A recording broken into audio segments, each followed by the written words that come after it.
This is the most important bridge of Venice, the renowned Ponte di Rialto, which connected the heart of the political power in the St. Mark's district to the heart of the economical power in the San Polo district, the Rialto market.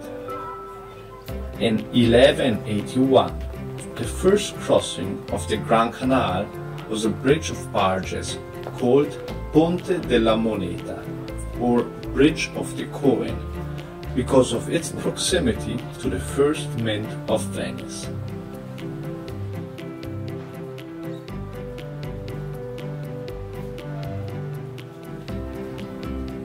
The first real bridge was built in 1250, a wooden structure with a movable central section, which could be raised to allow tall ships to pass.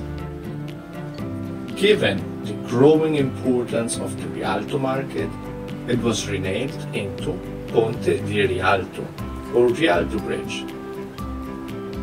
In the following centuries, the bridge was damaged severely in 3 occasions. Once, it was burned during an attempted coup in 1310, and twice, in 1444 and 1524, it collapsed under the weight of the people. The Rialto Bridge was finally created in stone by Antonio da Ponte in 1591, whose wonderful work of design and static we're still admiring today.